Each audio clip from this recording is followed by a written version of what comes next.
What's going on YouTube? It's Neo Monkey today. I just recently bought an Xbox One, so I'm going to do a comparison video for the voice commands. I am going to let you know that the voice command, unfortunately, is 1,000 times better on the Xbox One, but I'm going to go ahead and do this video for you today to show you. So let's get started. With the PlayStation 4, unfortunately, you have to talk to it in stages, and I will show you that you have to talk to it in stages. So let's go ahead and get with that. To get it to recognize that you're talking to it, unfortunately, you have to say PlayStation. So let's get started. PlayStation. PlayStation. Watch Dogs. Start. Start. Start. As you can see, the voice recognition isn't very good at recognizing that you're telling it things. I just had to tell it start 3 times. Once this little shit starts up, I'll close it out. There we go. PlayStation. PlayStation. Trying to. Now, unfortunately, if you hit any of the analog sticks, it cancels it out. Any of this top X bar stuff, it will not go to. I'll show you. PlayStation. PlayStation. Notifications. Store. See, I didn't even say Assassin's Creed, see? PlayStation. Oh, I'm sorry, it was already up. PlayStation. Trophies. I'm going to let it close out this time, and I'm going to try to tell it to go to a game without having to talk to it in stages, and I'll show you that it does not work. PlayStation, go to Watch Dogs. PlayStation, Watch Dogs. PlayStation, trying to... See, and it just recognized me saying PlayStation, so that's it. You can, anything that pretty much has the little talking to voice icon down there, that's all you can say. So, power. And obviously the only 2 options you have there are to power down the system or to put it into standby mode. And of course there, oh, I thought it was going to go into standby mode, but it didn't. PlayStation. Standby mode. Enter standby mode. So there you guys have it. That's the PlayStation 4's voice command. It's very tedious. It's very stupid, if you will. I don't use it. I've never used it. I just recently got into an argument with one of my good friends who is a Sony fan and an Xbox hater, that PlayStation's voice commands is equal to Microsoft's voice command, which it's not. I'm telling you right now, it's not. And I'm not telling you that that Microsoft's Xbox One is better than the PlayStation 4. To each their own. Both systems have their pros and cons. The install times on the PlayStation 4 for the video games are extremely faster than the Xbox One's install times. Unfortunately for some of the games, the graphics look better on the Xbox One than they would on the PlayStation 4. I don't know why that is. Both systems are equal when it comes to the internal specs, but for some reason the Xbox One looks better than the PlayStation 4.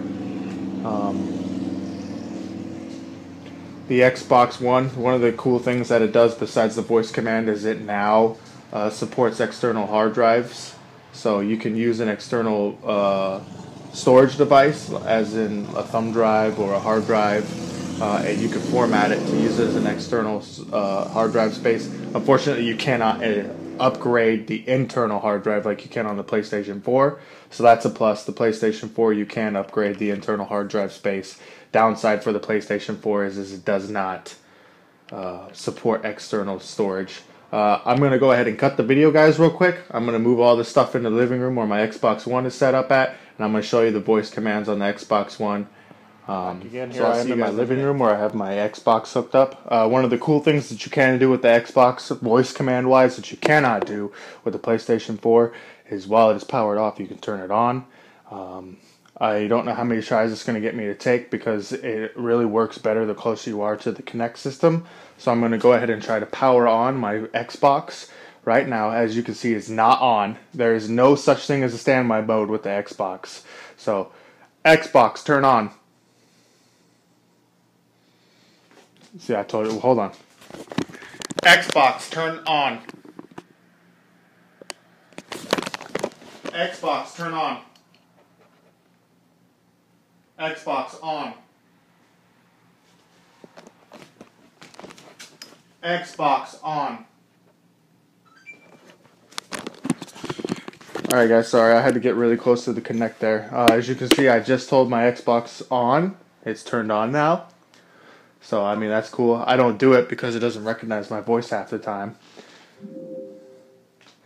So, here's some of the voice commands you can do. Xbox sign out, Robbie.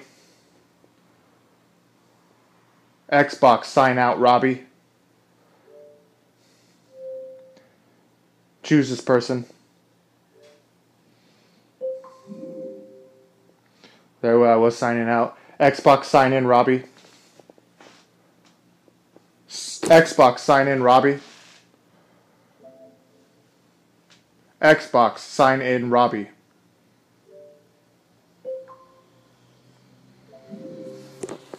Xbox go to Amazon Instant Video.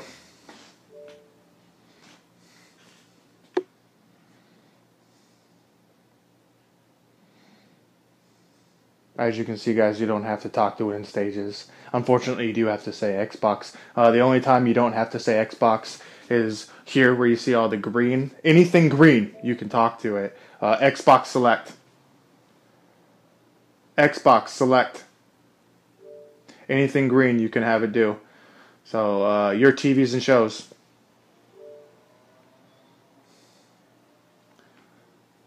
Go back. Your watch list. Next page. Next page. Next page. Warehouse 13 Season 3.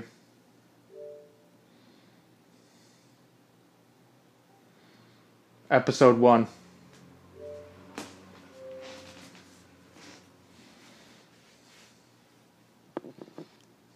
Previously on Warehouse 13. Xbox pause. Xbox go back. Stop. Xbox stop. Yes. Xbox go home. Xbox go to Titanfall. So see, guys, as you can see, the voice commands is way better. You don't have to talk to it in stages like you would have to with the PlayStation. I personally do not ever turn on my PlayStation or turn on my Xbox controller unless I'm actually playing a video game. Xbox go home. Xbox sign out, Robbie. Xbox sign out, Robbie. Xbox sign out, Robbie. Choose this person. Now, as you can see, guys, I mean, it still has its little hiccups. It has a hard time picking up my voice sometimes. I don't know if it's just the way I talk, but most of the time I don't have to repeat myself like that. I do every once in a while. It's not a big deal. It's not as bad as the Xbox or the PlayStation where I have to say PlayStation like 20 fucking times for it to understand me. I'm going to give kudos to Microsoft. Normally, I'm not a Microsoft fan. Recently, though, I am enjoying the Xbox One. The reason I got an Xbox One is because there's a lot, in my personal opinion, and I don't want any hate comments from you guys in the thing, because I love both systems, I do. But a lot of the exclusives coming out for Xbox are better. Granted, Garden Warfare is now coming out on the PlayStation 4. I haven't played it yet. It's going to be a game that's going to be out on both systems, but unfortunately it came out on Microsoft first. I'm playing Rise right now, as you can see on my home screen there. The game's amazing. I've heard it's really short. I'm only on to the chapter 3 right now, so I can't tell you how short it is, but it is fun. It's fun to play, and you cannot get it on on the Sony PlayStation 4. I plan on playing Dead Rising 3, which I've also heard is an amazing title. Cannot get on the Sony PlayStation 4. And if you're an Xbox user, there of course you can't play Infamous, and I have played Infamous and beaten it both sides. It's a good game. So I mean, you can't play Knack. Knack is a good game. Like I said before, unfortunately for some reason the games look way better on the Xbox One than they would on the PlayStation 4. I don't know why. I can't tell you why. But it is. That's how it is. Even some of the indie games look amazing compared to the PlayStation 4's indie games. But guys, I love both systems. If you can get a hold of both systems, I completely recommend it. The only reason I have an Xbox One is I got it for super cheap. And I'm talking like I saved myself almost $300 super cheap. So if you guys can pick up both systems, totally recommend it. You're not going to be missing out on anything. But thanks for watching, guys, and I hope you enjoyed my video.